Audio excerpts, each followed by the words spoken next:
Okay, guys. Doing a real quick garden update. Here. My little experiment. I've got habanero peppers, a couple things of okra, cantaloupe, butter crunch lettuce, bell peppers. Excuse me, those are banana peppers, watermelon, and Swiss chard.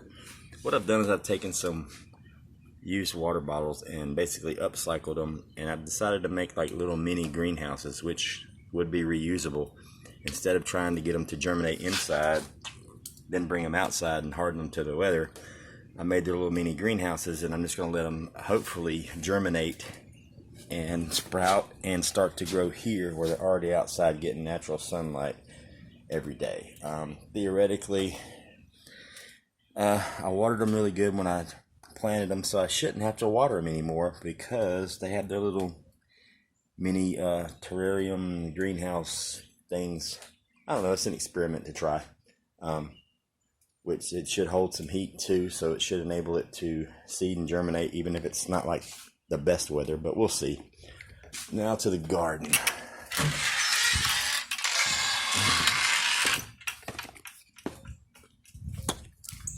Okay, the collards are looking good. Bell peppers growing slow. I mean, it's still growing, but it's just a little bit slow. I may have to add some more rabbit manure or something to it. I think I shocked it when I transplanted it so late, and it really hasn't rebounded. The squash is doing phenomenal. The rabbit manure is doing beyond phenomenal compared to the other two. I mean, look at that. It's crazy.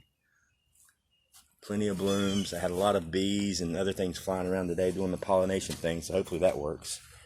The potatoes are just Frankensteining it nonstop. I mean, they're just...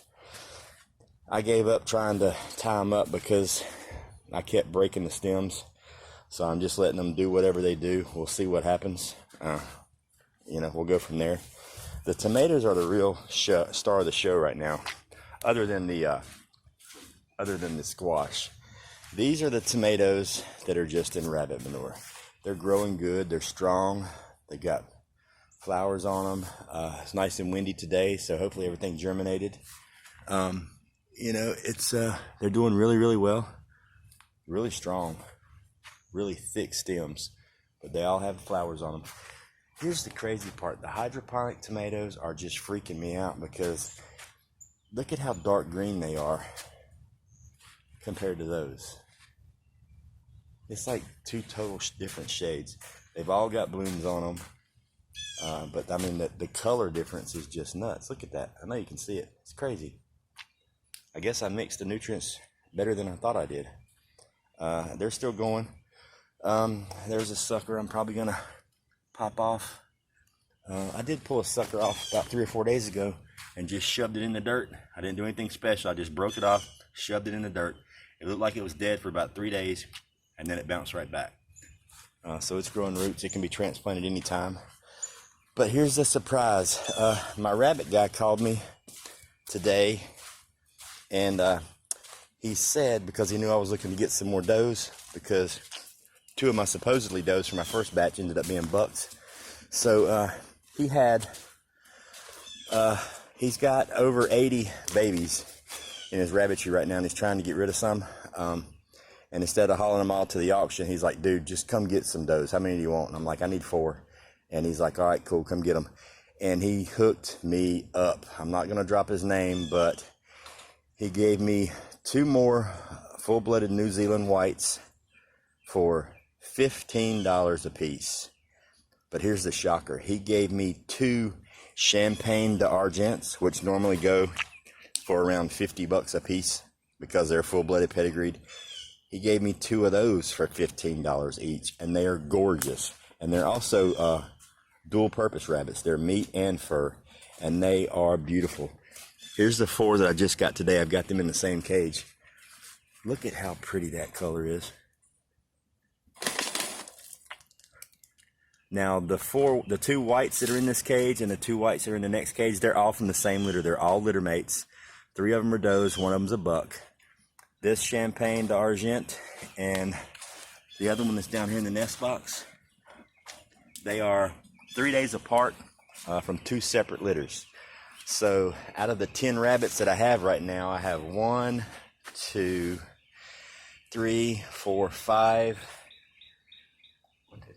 different genetic lines. So I can do some seriously good breeding with these things. I'm just anxious to see what these bad boys kick off color-wise when I breed them, because I want to breed them to my big buck on the end tribe, and the other buck once he gets of age. The cool part is the first 3 that I got, because you can't breed the bucks until they're 6 months old. The females you breed at 4 months.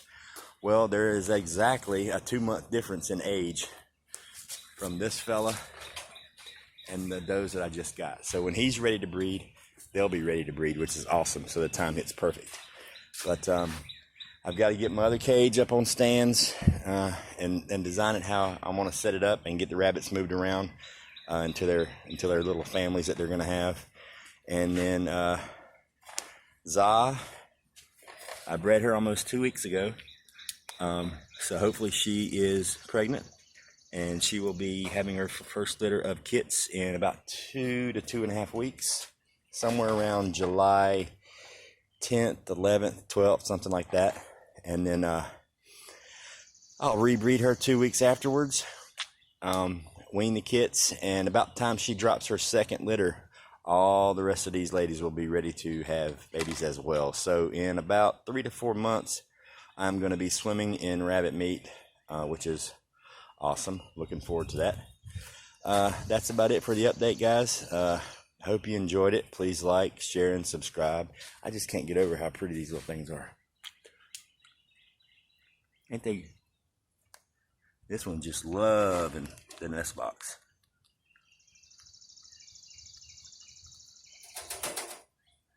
Alright guys, that's it for today. I hope you enjoyed the update. Please like, share, subscribe, and all that good stuff, and I will talk to you guys later.